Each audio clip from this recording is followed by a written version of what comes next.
So I want to begin today by asking each of us to consider how often we are self-sabotaging, how often we're doing that to our own lives. And a few weeks ago, I talked about the imposter syndrome. And believe it or not, the imposter syndrome is part of self-sabotage because we might be successes undeserved, and therefore we self sabotage. We live in this belief that all is well, but on the inside we're saying, I'm not worthy. And so what happens to us is we don't succeed at the things we want to do because we don't believe we deserve it. There's so many examples that may be familiar to us. For example, we create conflict in relationships so we can push other people away. I know none of you have done that. We isolate ourselves when we really need help the most. You might want to turn the air up. I'm seeing a lot of it. We set unrealistic goals for ourselves so we cannot succeed. We display jealousy. We demonstrate a lack of trust for other people. And the worst one is daily negative self-talk. We're really good at that. And we often repeat these patterns in our life as a way of avoiding our having to deal with our emotional pain.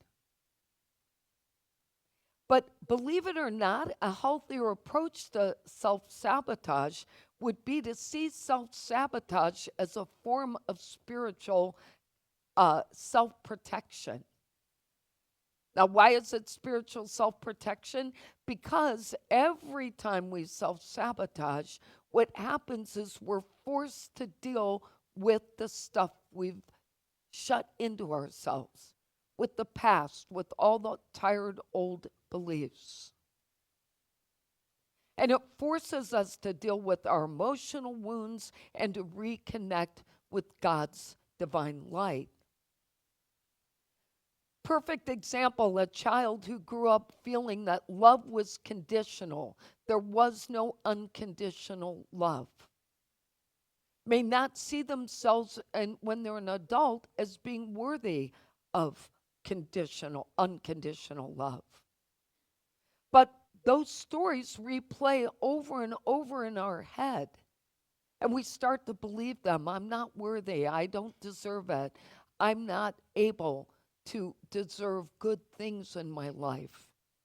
Good friendships, trusting friendships, whatever that may be. But spiritual love is our birthright. Divine love is our birthright. Knowing that we're worthy is our birthright. And only through us being conscious about our healing can we actually break these old chains and patterns. And one of the first ways we can start, like everything else we talk about here, is by creating a spirit-led life. And what that looks like is that every time we self-sabotage, we would recognize that it's a pattern of behavior, but it is not the truth of who we are. It is not our spirit's calling. We could offer ourselves forgiveness when we're constantly saying bad things about ourselves or believing we are not worthy. We could learn to bless it for coming up and release it for showing up and be done with it. And once we get to that point of blessing and releasing what is lived in us, we would be able to move forward. And we'd be guided by our inner light, not our outer light and not our ego. Think of it as trying to align your daily behavior to the soul's calling. Think of that for a moment. Your soul entered this world with a purpose. And every day you're fighting the purpose. You're fighting it. You're trying not to let it happen because you're finding ways to self-sabotage.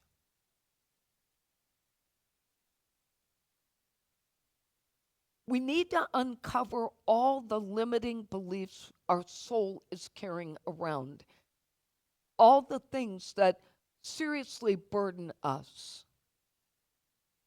And think about things like, where did the pain begin? Why do we continue to live it and hold on to it? How is it hurting us? How is it helping us? And how can we end this cycle and serve our highest calling while we're here on earth? For one thing, we could practice listening to the stories that we say every day. Are they rooted in love or are they rooted in fear? We could ask for healing and pray for the healing of these old beliefs and stories. And part of this requires us learning to set our intentions. So let's go back to the list I gave you a little bit ago, and let's see what setting intentions would look like. So if we were creating conflict in relationships to push people away, and we know we do that because we think that by keeping others at a distance, we avoid being vulnerable to that true human connection. We'd rather just live on the surface than really connect with people.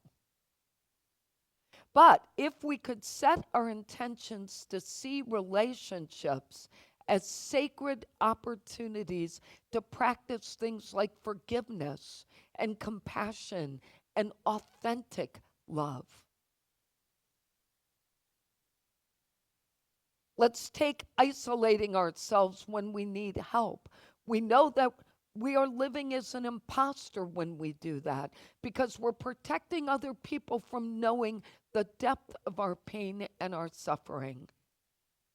But instead, we could set our intentions to expand our heart and trust in humanity. Looking at setting unrealistic goals for ourselves so we can never succeed. For a soul that's not accustomed to this experience, stepping into greatness could feel overwhelming. So we just keep ourselves from stepping into greatness because we don't think it's worthy for us. It's not the right thing. We'll be overwhelmed if too much good happens. But intentions to be successful could actually light our path and expose us to the light of our own potential and achieve our greatness. And last, on displaying jealousy or demonstrating lack of trust. Our soul wants to evolve in this lifetime, but our ego clings to what it knows best. And usually those are unhealthy patterns. Patterns that do not offer us a sense of safety or security. But we could set our intentions on liberating ourselves so our soul and our spirit could actually soar. We could also try replacing all of our old patterns with sacred rituals. What do I mean by that? Well, one, we transform destructive habits into these rituals that nourish ourselves and our spirit, like replacing procrastination with moments of stillness and visioning for ourselves what we want in life. Turning negative self-talk into affirmations of our sacred worth. But the idea is that awakening from self-sabotage, it's a sacred process. It isn't an ego process. It isn't an intellectual process. It's our journey back to wholeness. We have to get back to that place where we understand we are free to experience our heart's desire and stop blocking our heart's desire with our ego's desire or thinking that somehow our intellect should override that, because it's simply not true. If the only thing we accomplished in this life was to be our divine best self, our soul would be fulfilled. All the other stuff is just the stuff we do to fulfill the chance to express our talents and gifts. But awakening calls for courage and compassion and a willingness to surrender to all the things that no longer serve our highest good. And some of the other steps we can take is to cultivate that sacred awareness within us, learning to invite the light into every corner of our being. We can meditate, we can pray, we can just be mindfully present, but we have to stop self-defeating patterns when they surface. You know, it's like people who say, oh, I'm too old, I'm too tired, I'm too this, I'll never get a better job. You can assume that is correct. All of those things are true if that's what you want to carry as a belief. But having a better vision for your life is necessary. I don't share that thinking. I don't think that way. In fact, to a fault, I think I'm capable of everything. It gets in the way. That in itself can be self-sabotage. Myrtle Fillmore, co-founder of Unity, emphasized we must learn to deny the false and affirm the true. And she encouraged us to release thoughts and habits that aren't helping us and don't serve us well. Charles Fillmore taught that man is the image and likeness of the divine. Whatever we believe ourselves to be is what we will become. And he highlights the power of conscious thought in breaking free from patterns that hold us back. Their collective guidance, Myrtle and Charles, invites us to transform self-defeating behaviors through our awareness, through affirmations. We can practice radical compassion, where we embrace every aspect of ourselves, the good, the bad, the ugly, all of it, and see ourselves with compassion and accept ourselves where we are, knowing that if we release negative beliefs, we will grow. And our growth will require us to be okay with being in the discomfort for a while. Because growth is never easy, and it doesn't feel good all the time. But it can expand our consciousness. When we begin to experience resistance, we need to lean in with the courage it takes to be awkward and uncomfortable. But we have to remember, and it's something I try to tell you every Sunday, you are never alone. If you're part of this community and this family, there's always someone, including me, you can count on. You are never alone here. But you have to believe that and empower yourself with that. But we need to end our practice of self-sabotage by answering the call of our soul, by reclaiming our spiritual power, by embracing our divinity and stepping into the amazing life we deserve. But that comes with requiring us to honor every step we take, no matter how small it is. Because every little step counts. The world awaits the radiant truth of who we are. And once we end the need for self-sabotage, we will awaken to our spiritual powers. Let's look at our lessons for today. Ending our need for self-sabotage requires the following from us. Number one, create a spirit-led life for sacred awareness daily. Number two, uncover limiting soul beliefs and set soulful intentions. Number three, to transform destructive habits and create those rituals that will nourish our spirit, prayer, meditation, quiet time. And number four, to honor every step is sacred because the world awaits your radiance. Our affirmation for today that I wrote is, I release self-sabotaging behaviors. Let's say that together. I release self-sabotaging behaviors. Can you feel the energy rippling away from you?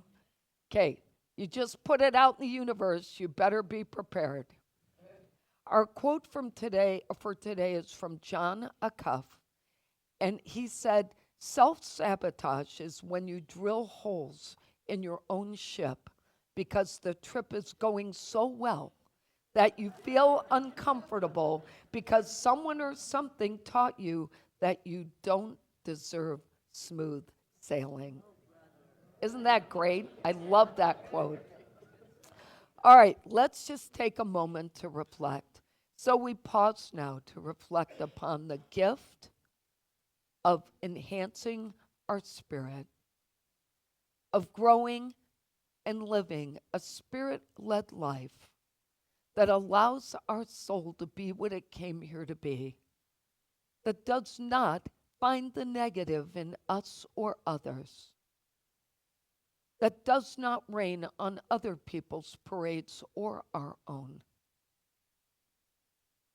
that allows our divine light to be seen by us and by others.